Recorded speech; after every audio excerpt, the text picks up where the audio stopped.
Hi, I'm Ed. And I make things. I've realized that I've never fully made something refined, and I've never actually properly, I would dare say, said I have completed a proper project. And so I've given some thought. I want to make something. I want to make it such that it's something that I would use. It doesn't have to be just some random thing for the sake of a random thing. It has to be something that I want to use. And so I thought, you know what? I'm going to document the whole thing, and if all this goes well, then I guess hopefully I set the ball rolling for me to work on larger projects. Something that's a bit more complex, but encourages me to learn something new. And I'd like to share that. So, what time is it? It's 10 o'clock at night. I have no clue what I want to make, but I'm going to make something. I'll figure that out tomorrow morning. I'll give it some thought. And I'll be right back. A Macropad. It's super simple. It shouldn't take me that long to make. And I could use a pre-existing development board that I might have already laying around to make it. So all I need to do is make the matrix for the switches, put that down on the PCB, get that and the chassis made, and since there is software already for it, that's everywhere, like Q and K, this project should be a very simple one. Yeah, cool. Macropad.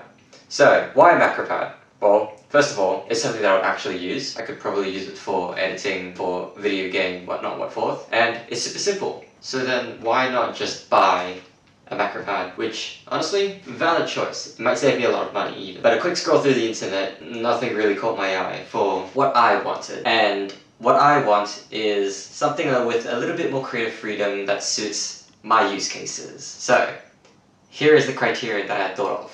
Nothing too complex, just a 2x2 matrix of mechanical switches that I can program now or even later on. And I would like a large rotary encoder, a large dial that I can just twist around to move sliders, to move pages, to scroll something up and down, whatnot, what forth. You get the gist. And since rotary encoders come with a little depressible button on them as well, I'd link that up to a matrix as well. So here's how I think it's gonna go down, here's how I think it's gonna look. So yeah, that shouldn't be too hard. Straight to the schematic. Cool. Only an hour. I honestly think I might have gotten the schematic and PCB down a lot faster if I wasn't very busy doom scrolling. Toosh. Okay, schematic. Yes, so we're gonna have essentially what looks like a 3x2 matrix, but with only 5 switches. So that means one of those matrix switches is not gonna be populated. We're gonna have 3 columns, we're gonna have 2 rows, and 2x2 dedicated for our mechanical switches, and a extra third column dedicated purely for that brass button on the rotary encoder. As for the rotary encoder, well, I'm just gonna wire that to 2 random GPIOs on the Arduino Pro Micro and just define it in software later. So I'm gonna use header pins to define what the Arduino Pro Micro is gonna look like on the PCB. I'm gonna slap that together, and now I'm gonna send that off to JLC PCB. I am not gonna get any of that assembled because I need to figure out how to solder these parts by hand, and I've never done it before. So you know what? Learning experience. Let's go. Okay, so we have one of these. Honestly, I think this would have came a lot faster if I didn't choose it to be made in black. The black looks cool, even though the casing is probably going to cover the entire PCB anyway, so whoops, that was on me. Oh well. But yeah, we've got the PCB, we have some switches and some keycaps, and of course, I've got myself the cables and the rotary encoders and the diodes. There we go. We got diodes. So, with a little bit of solar magic, we'll turn all of this into something. Actually, no, maybe not the switches. The switches can come last. But at least the SMDs and the rotary encoder, they're gonna go on the board. So, and like that. So, after soldering, I realized there was a big blunder made. If you look really carefully, right here. With focus, please. There we go. The Arduino Pro Micro sticks out a little bit, like around 2.5 millimeters. And that's because I didn't account for the height of the Pro Micro when putting it on the PCB. And this is a fine example of why you should always measure twice and cut once, because you're going to end up like this. Oops, oh well. I guess when it comes to the casing, I have to compensate for that, but man, what an absolute blunder. other than that, everything looks fine.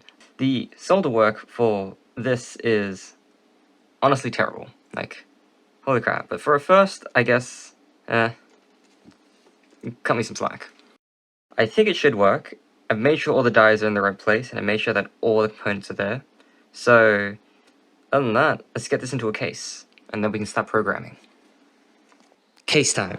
So, I have two cases in mind. One is going to encase the entire PCB. I'm just going to have the switches nicely tucked on top. And the second one, I'm thinking more of just a sandwich. So I'm just going to have base, PCB, top, and it's just going to crush itself with maybe some clips. What I'm thinking is I'm going to have both of those printed, and then I'm going to test them both out. So yeah, let's give that a go.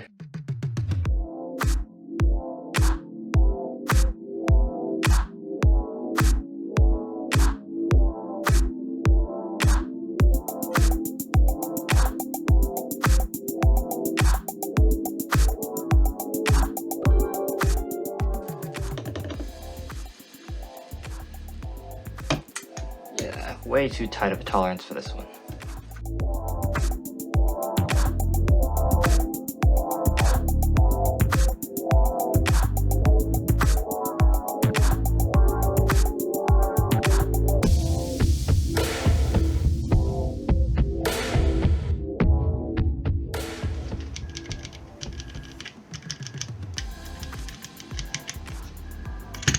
Alright, so from those two fit tests, I've noticed that, yeah, my printer is terrible when it comes to tolerances. And so, looking at the two, the one that I least have to worry about tolerances is most likely the sandwich. So I'm going to go with that. Instead of using the weird looking transparent PLA, I think I want something a lot more smooth, and so I'm going to send the 3D files to JLC 3D Print to get it in ABS, so sandblasted ABS. And I think that'll set me back from what I had a look at, around $11 AED. So hey, you know what? I might as well. Although the wait time might take a while, so oh well. However, honorable mention to Past Ed. Good job. You did your research and you actually spaced the chaos switches apart far enough so that the keycaps and the key switches do not bump into each other. Wonderful. So, what's next? I think I'm going to update 3D files. I'm going to have the chamfer on the dial be a little bit more steep so that when I grab it, it'll feel a lot better. That's for sure. And secondly, I think I'm going to increase the size of the hole for each square so that I don't have to worry about filing so much or filing at all when putting the key switches in. Once that's done, straight to JLC 3D Print. I think it should still be around the same price. And then, yeah, wait 2 weeks.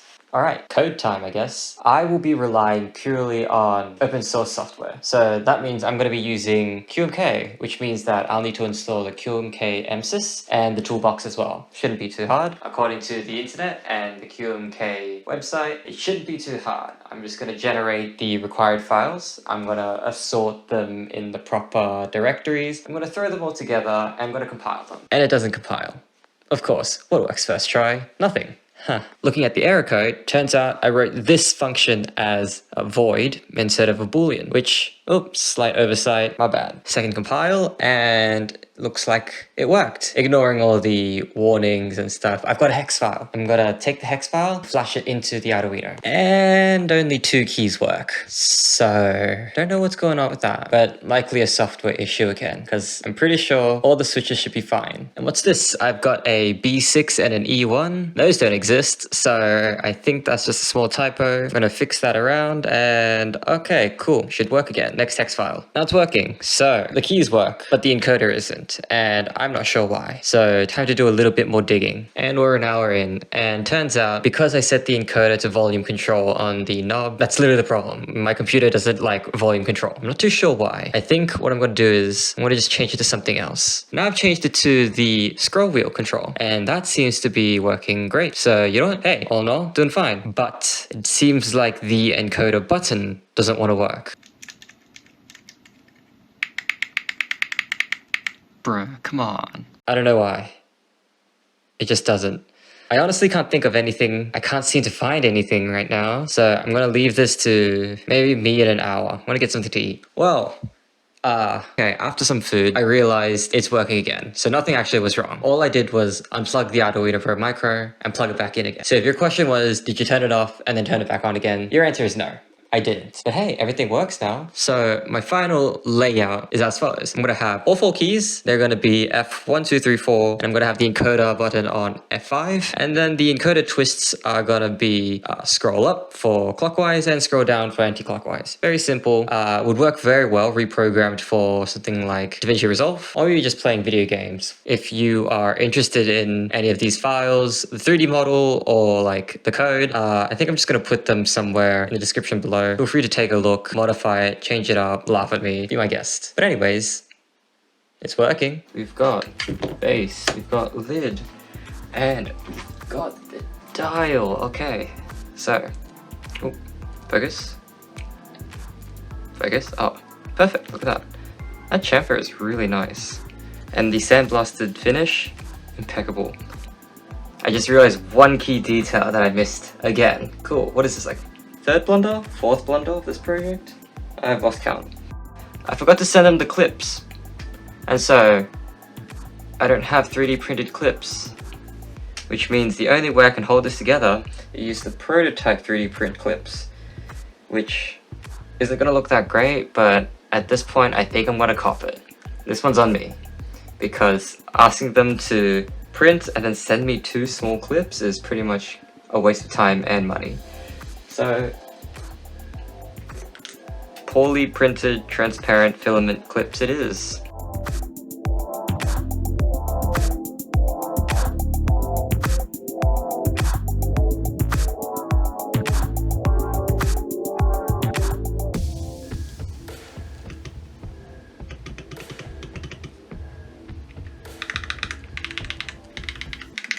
And that's it. It's done. It's nothing wildly complex, but hey, it's pretty and it's something that I'd be using for quite a while, actually. Honestly, it's kind of exactly how I envisioned it to be. So, you know what? Props to that. So what did I learn throughout this entire journey? Well, mostly the key importance of measure twice, cut once, because you never know when you'll make an irreversible mistake. And of course, it's quite nice to know the ins and outs of QMK.